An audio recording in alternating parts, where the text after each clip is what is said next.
Well, it's been a good year for Mad Max Fury Road, which won Best Film at the ACTA Awards.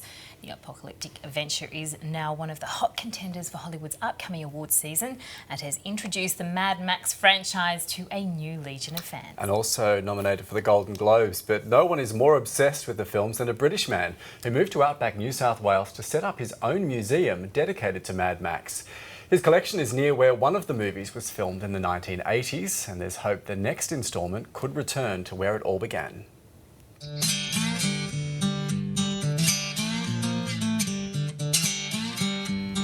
Hot, dry and dusty. This is the ghost town of Silverton, near Broken Hill, about 1,200 kilometres west of Sydney.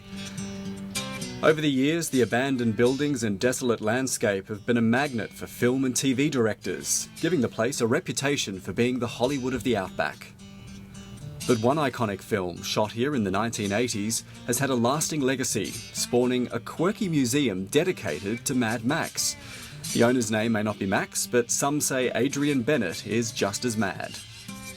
Well, I think if somebody would have said to me 34 years ago that I'd be living in the outback of Australia with a Mad Max museum, I would have laughed, because it really has been kind of a natural progression. There was no real set plan to how you know this passion, this interest was going to turn out. I knew that the passion was going somewhere. I didn't know where, but once I arrived in Silverton and we started to build a museum, I knew this is where I was meant to be and what I was meant to be doing. This impressive collection of cars and memorabilia is the result of a lifelong obsession with the film, which he first saw as a teenager in 1981 in the UK city of Bradford. Back then, a Mad Max museum was a pipe dream, but his life changed forever in 2009 when his wife Linda agreed to move their whole family and life from England to the outback. As an 18-year-old sat in the cinema, I was in awe of what I was seeing on screen, and all these years later to be here and to have friends that worked on the film, and some of them have become close friends, it's a real honour for me. Sometimes I've got to pinch myself, you know. He's amassed hundreds of photographs, posters and costumes and brought them together in a one-of-a-kind collection. We're right in the thick of really where Mad Max 2 was shot, so it's great for them to come to the museum, be able to see all this paraphernalia and all the memorabilia, and then be able to go out to the locations. You know, that's a great thing about where we are here. Mad Max starred a young Mel Gibson in a breakout role that helped launch his international career. He played a policeman, Max Rokitansky, who was avenging the murder of his wife and child killed by a vicious road gang in dystopian Australia. The vast array of cars were a big feature of the film. Many of these vehicles have been lovingly recreated by Bennett and others have been donated. There are also many other original items given to the museum from the production crew.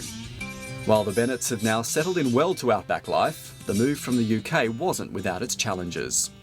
It hit 53 degrees, which was unbearable. It was just unbelievable. We've kind of got used to it now when it gets into the high 40s, but to hit that kind of temperature for us coming from the UK was a pretty big shock.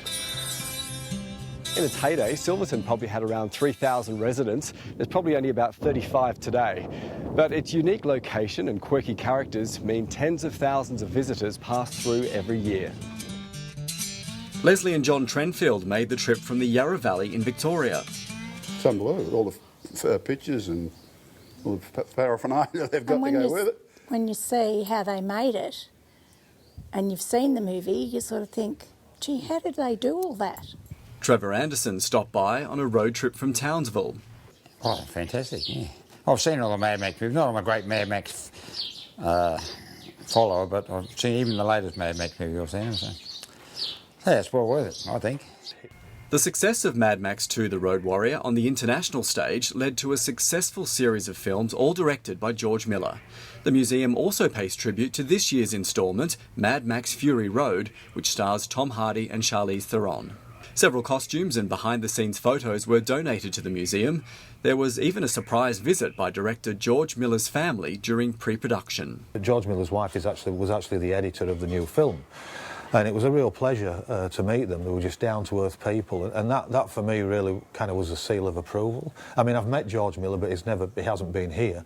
But really, it was nice for George's wife and family to come through and have a look. And as I say, it kind of, for me, that was like the seal of approval. And you know, we'd had it from you know, the top people. So that was really nice.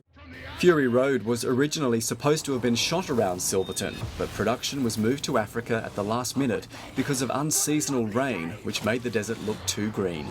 Certainly to have another Mad Max film shot here, it would have been absolutely huge, but yeah, bad timing, and it just didn't happen. So, you know, fingers crossed, maybe they'll bring the next film back here, and that'll make up for not having Fury Road shot here. So fingers crossed with that one. George Miller has indicated there are more Mad Max films in development, so depending on the weather, there are high hopes Silverton could once again reprise its starring role.